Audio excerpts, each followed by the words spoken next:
pour rebâtir sur d'anciennes ruines, restaurer, réparer les brèches. Telle est la vision du centre chrétien Grâce Académie.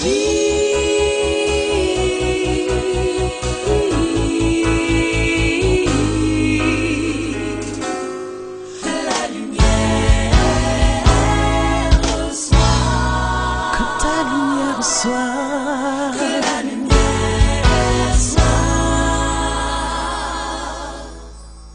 Grâce Académie.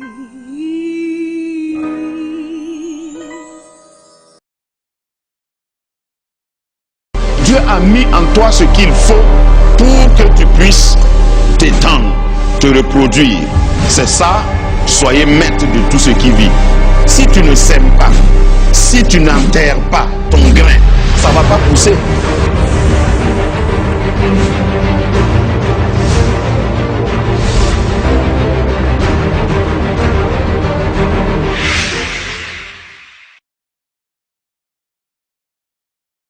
C'est quand les individus sont bons que la famille sera bonne.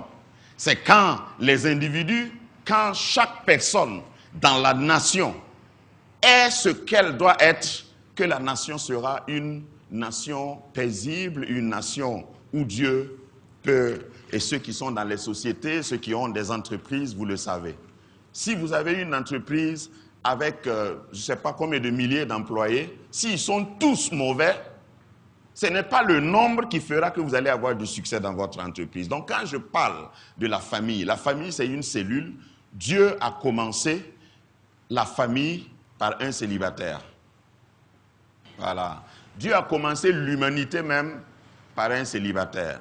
Que les célibataires disent Amen.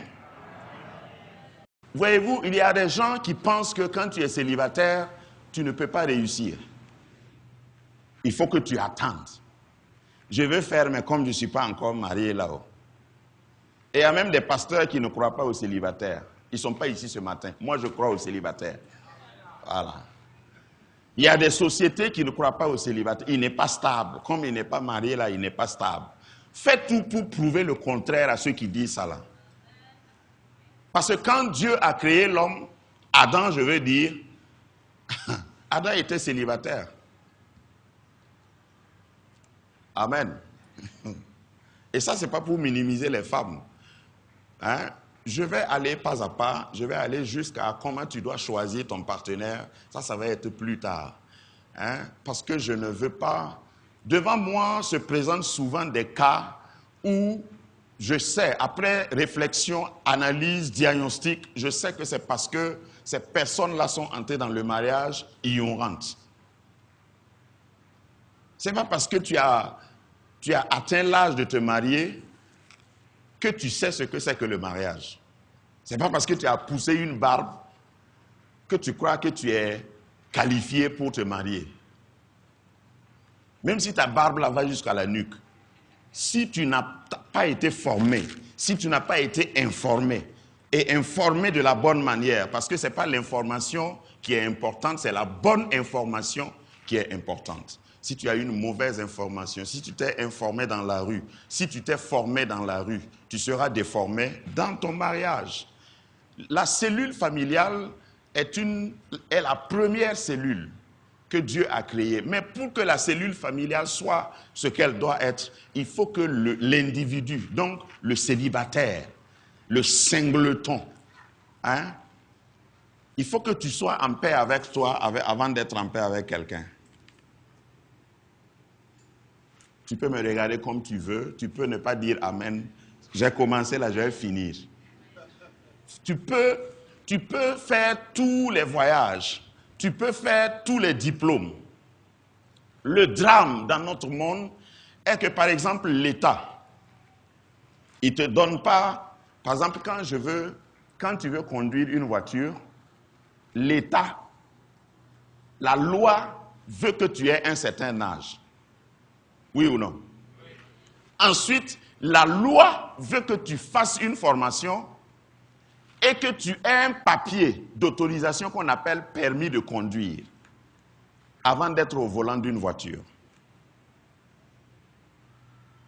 Le drame est que quand tu veux te marier, tu te présentes devant la loi avec ton chéri coco et ce que la loi te demande, c'est vous n'êtes pas de cousins. Vous n'êtes pas frères et sœurs.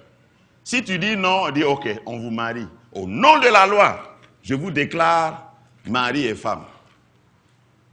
Et puis on met José Viquet. Vous dansez et vous sortez. Tu crois que c'est fini. Maintenant, quand ça ne va pas, tu repars vers la loi. La loi ne te demande pas, est-ce que vous avez eu une formation avant de vous marier? La loi déclare le divorce. Vous voyez le drame? Pour le permis, on t'exige des leçons, des cours. Et puis quand tu as maîtrisé, on te fait faire un test avant de te donner le papier. Ça, c'est pour conduire un truc mécanique fabriqué par les hommes. Maintenant, tu décides de t'unir à un individu. D'après que sous d'autres cieux, là, quand on dit individu, c'est insultant. Mais prenez ça dans le contexte français. Hein? Tu décides de te lier à quelqu'un. Et puis, on ne demande pas si tu as bien étudié, si tu sais ce que ça veut dire. Dans le monde du commerce, il y a des lois. Avant d'entrer en partenariat, deux personnes, deux sociétés, deux entreprises vont d'abord consulter un avocat, ils vont prendre même un notaire dans certains cas pour les accompagner. Mais pour s'unir dans le mariage, on dit allons-y seulement. Et puis tous les parents que tu consultes disent mariez-vous. Vous t'attendez quoi? Est-ce qu'on a déjà dit ça à quelqu'un? Toi, tu attends quoi? Tous tes copains là sont mariés. Et puis toi aussi, tu regardes tes copains qui sont mariés, tu ne leur demandes pas ce qu'ils vivent. Tu rentres dedans seulement. C'est important et ici, par la grâce de Dieu, je ne célèbre aucun mariage sans donner des cours auparavant. Ok, je rentre dans le vif du sujet. Je dis que Dieu commence toujours par un individu et puis l'humanité a été fondée par un célibataire. Le fondateur de l'humanité était un célibataire. La première chose que Dieu a donnée à l'homme, Genèse chapitre 2, verset 15. Si vous croyez que je n'allais pas lire la Bible, mettez-vous debout, s'il vous plaît.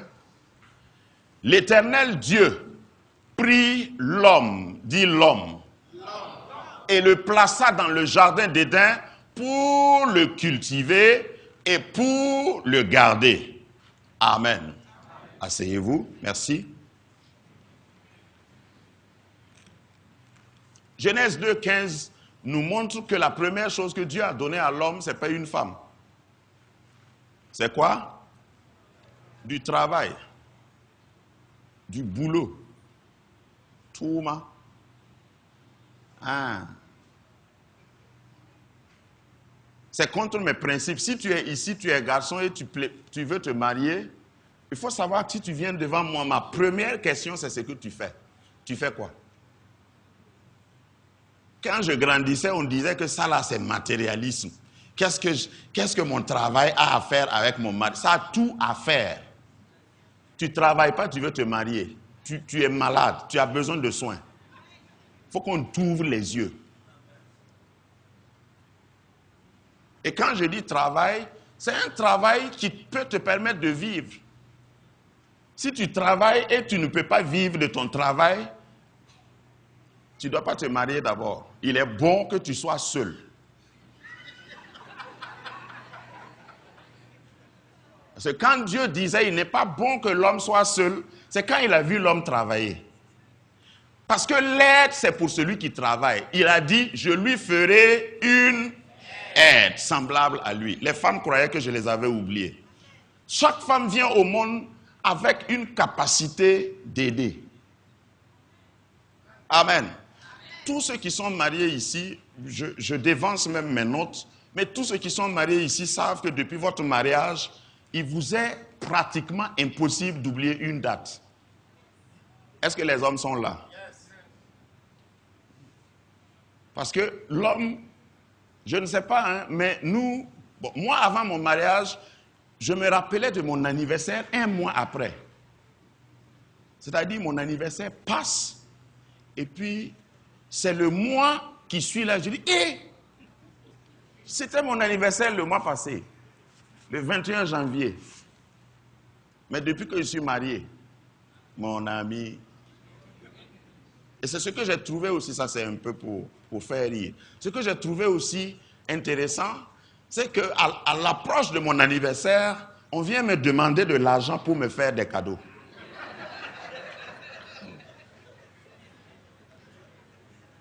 La première fois, j'ai dit, aïe, si vous allez prendre l'argent chez moi pour m'offrir des cadeaux, laissez-moi avec mon argent, mais je dois donner à certains membres de ma famille, ma petite famille. Chacun part emballer son cadeau et puis il vient. Donc avant que le cadeau n'arrive, j'imagine la valeur du cadeau, puisque je sais ce que j'ai donné. Mais je ne peux plus sauter mes anniversaires. C'est ça l'aide, entre autres, je veux dire. Quand tu as une femme à côté de toi, il y a des choses que tu ne peux pas oublier. Même tes engagements avec Dieu. Si tu lui dis, après tu veux reculer et puis il dit, c'est pas toi qui m'as dit ça. Tu n'as pas dit le 22 octobre 2000 à 16h, tu portais une chemise rouge avec des chaussettes blanches. C'est pas toi qui m'as dit ça ici. La femme est détaillante. Elle va te rappeler avec exactitude ce que tu as promis.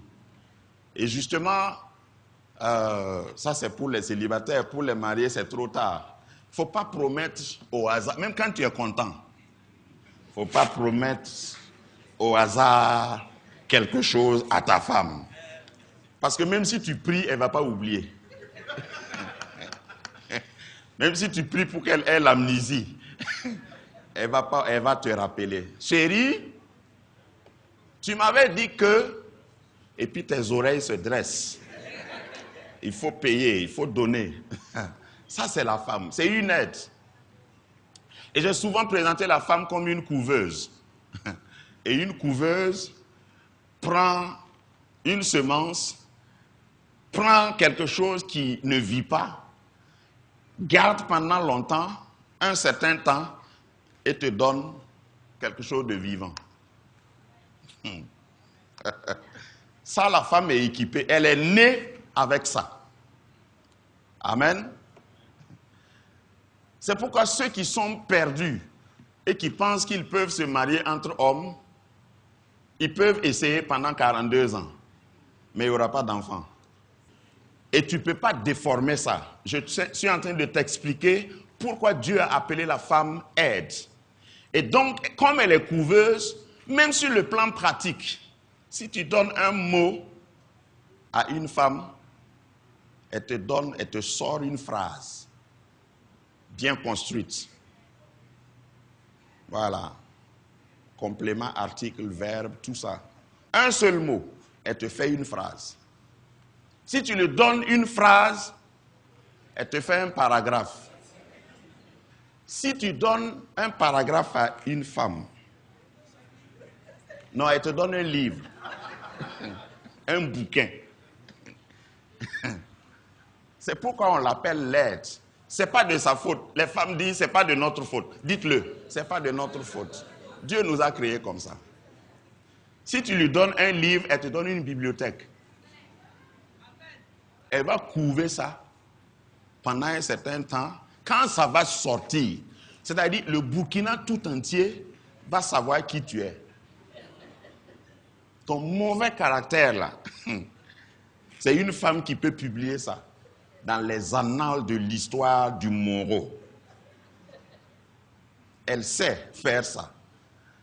Donc il faut savoir ça, il faut connaître aussi la psychologie de la femme et de l'homme avant d'entrer dans le mariage. Il y a plein, ne te trompe pas, ne pense pas que parce que toi tu as vu ton père et ta mère là, et que tu as grandi, et que tu as un diplôme, tu es un bon candidat pour le mariage, tu te trompes. Donc aujourd'hui, c'est l'introduction. Je vais parler d'abord de l'individu. L'importance de la famille, certes, mais l'individu. Il faut que l'individu soit ce qu'il est. Et tu ne peux pas être ce que tu dois être si tu ne travailles pas, par exemple. Le travail, c'est aussi une formation. Et d'ailleurs, les bons travailleurs ont été d'abord formés. Dis-moi amen. Il y a des gens qui fuient le travail et qui courent vers le mariage. Tu vas te casser le nez. Il faut que tu travailles d'abord, que tu apprennes à gérer les choses. Adam a nommé les animaux avant son mariage. Dieu lui a donné, non seulement Genèse 2,15 là, il a dit de travailler dans le jardin. On dit il a pris. Peut-être qu'il ne voulait pas aussi, comme certains jeunes parmi nous. On dit Dieu prie, l'Éternel Dieu prie. Et tu sais que quand Dieu te prend, tu ne peux pas échapper. Que Dieu prenne quelqu'un qui ne veut pas travailler, aller le mettre dans le jardin. Dis-moi amen. Parce qu'il y en a encore aujourd'hui qui ne veulent pas travailler. Toi, ta journée commence à 11h, pendant que les autres sont à la pause. Celui qui travaille, il dort moins. Nous sommes d'accord? Celui qui travaille, il ne dort pas n'importe comment et n'importe quand. Quand tu travailles, c'est un niveau de responsabilité. C'est aussi un niveau de maturité. Il faut que tu travailles. Et quand tu travailles, le travail va révéler ton vrai caractère. Si tu es paresseux, c'est au travail que ça va se révéler. Si tu sais gérer, c'est au travail que ça va se révéler. Il y a des gens qui travaillent et avant qu'ils ne prennent leur salaire, c'est déjà dépensé. Non, je ne parle pas de toi, de ton voisin. Grâce Académie, une vision, une plateforme, un cadre d'expression et d'épanouissement pour tout l'homme. Une ambassade du royaume de Dieu, un peuple d'adorateurs, un centre multiracial, une église sans cloison avec pour seule passion vivre la réalité de l'évangile de Jésus-Christ. Grâce Académie, une voix prophétique et une vision pour sa génération. Situé à Ouagadougou, à 700 mètres de l'ambassade des États-Unis, côté Est. Grâce Académie. Quand tu travailles, tu vas passer par une formation. Si tu n'es pas passé par ça et tu entres dans le mariage, Yako, ça va être la catastrophe. Je veux insister surtout aujourd'hui sur l'individu, la personne. Ça, c'est femme et homme. Proverbe chapitre 24, verset 3. Je vais m'appesantir sur ce passage, même les jours prochains. Ça va être un passage référence dans cette série sur restaurer la famille. Proverbe 24, verset 3. Dit ceci, c'est par la sagesse, dis-moi sagesse, qu'une maison s'élève. Et c'est par l'intelligence, dis-moi intelligence, qu'elle s'affermit. C'est par la science, dis-moi science, que les chambres se remplissent de tous les biens précieux et agréables. Ça va être un texte de base, je vous dis, pour tout le reste de la série. On dit par quoi? Par la sagesse, par l'intelligence et par la science. Toi, tu croyais que c'est par l'amour.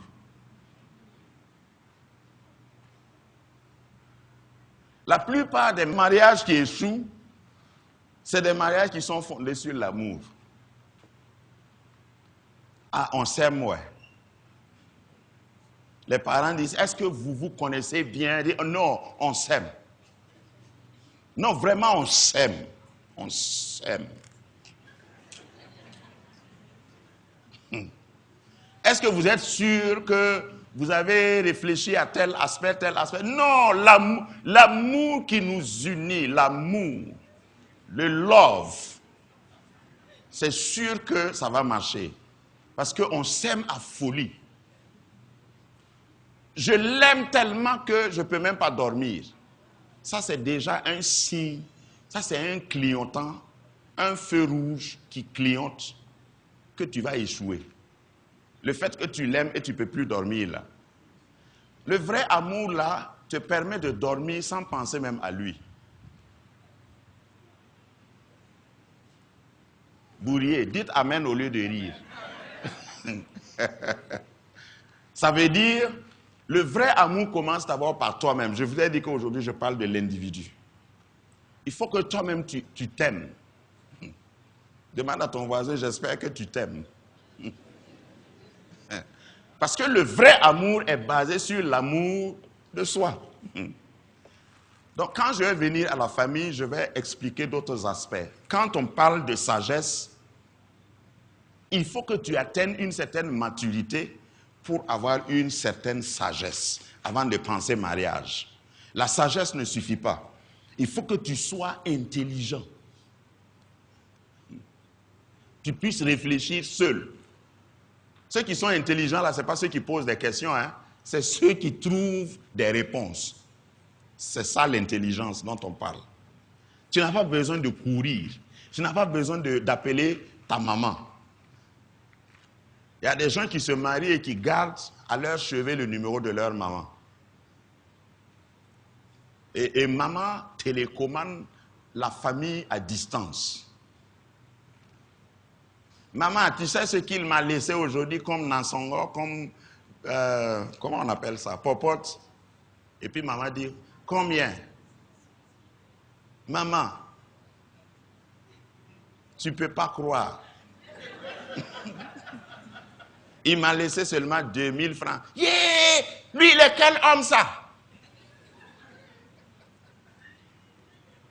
C'est quand tu n'es pas intelligent, c'est comme ça que tu agis dans ton foyer. Ça peut être maman, ça peut être l'oncle, ça peut être quelqu'un, ça peut être ta copine. Et puis à distance, il dit, yeah!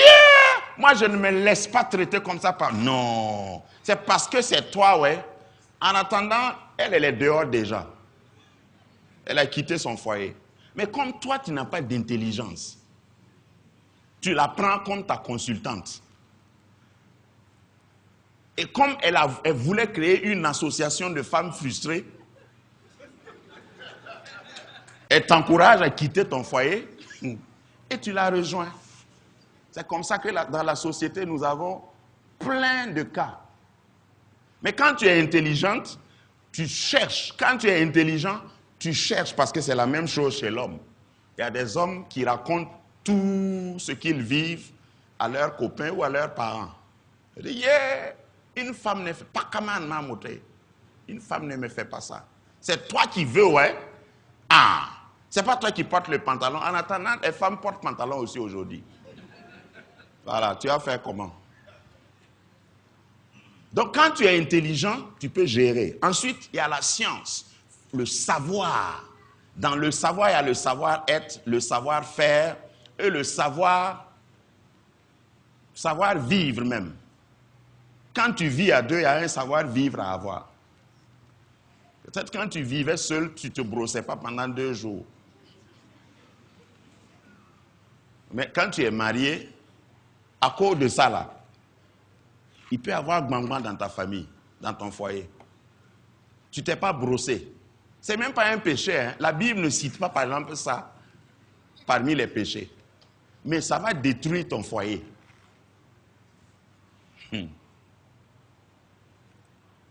Quand tu n'étais pas marié, je parle aux célibataires. Voilà, peut-être que dimanche prochain, tu ne vas plus revenir. Quand tu n'étais pas marié, tu ne lavais pas tes chaussettes. Tu laves tes chaussettes seulement à Noël. Tu fais 12 mois avec la même chaussette. Et comme c'est noir, même si c'est sale, on ne sait pas. Maintenant, tu arrives à la maison, tu te déchausses. Quand même pour dormir, non? Quand tu te déchausses, même les chiens du quartier se téléphonent et disent, mais il y a quelque chose. Mais on n'arrive pas à détecter où ça est. Puisque c'est sous ton lit. Et tu veux amener une femme vivre avec toi. Il y aura un problème. Ce que je dis là, ce n'est pas prière qui arrange ça. Je ne suis pas encore arrivé là-bas. Là où on doit prier pour que ça change là, je vais arriver là-bas. Mais ici là, il faut laver tes chaussettes. Ça, ce n'est pas parler en langue. Lave. Il faut laver. Lave avec détergent. Donc ça, c'est la connaissance. Tu sais vivre avec quelqu'un. Il y a des gens qui arrivent au mariage qui ne savent pas vivre avec quelqu'un. Quand on va arriver au choix, je vais te dire, il y a certaines choses qu'il faut savoir. Entre autres, quand tu vois la sœur, elle te plaît, elle est bien habillée, elle parle bien français, ça c'est bien. Franchement, c'est bien. C'est important. Il ne faut pas marier quelqu'un que tu ne veux pas regarder. Voilà, c'est important. La beauté, c'est bon. C'est très bien, c'est très important. Mais par exemple, tu dois lui poser la question, est-ce que tu es quelième, par exemple, dans votre famille? Tu rencontres une jeune fille, et puis, elle te plaît, demande-la, elle est quelième. Si elle est la première de sa famille, il faut t'attendre à certaines choses quand vous allez vous marier. Qui peut imaginer une chose? Oui? Parce qu'avant qu'elle ne t'épouse là, elle payait la scolarité peut-être de son petit frère. Et il n'est pas encore arrivé à l'université. Et vous allez devant le maire, parce qu'il y a beaucoup de chrétiens qui croient que quand tu es chrétien, tu dois te marier bien commun. Le maire vous demande quel régime. Et tu dis bien commun, bien sûr. Je suis pentecôtiste chrétien charismatique. Voilà. Bon, évangélique est sous-entendu, bien sûr. Ok, vous allez vous marier. Elle touchait son salaire. Dans son salaire, là, il y a la part de sa maman, parce qu'elle est la première fille. Il y a la part de son petit frère, parce qu'elle payait sa scolarité. Ce n'est pas parce que tu as épousé la fille du monsieur, là, que tu dois chercher des morceaux de versets dans ta Bible pour lui dire qu'elle ne doit plus supporter son petit frère. Est-ce que quelqu'un m'a entendu? Ça là, ça peut être un sujet de problème, de discorde dans ton foyer, si tu n'es pas renseigné. Grâce Académie.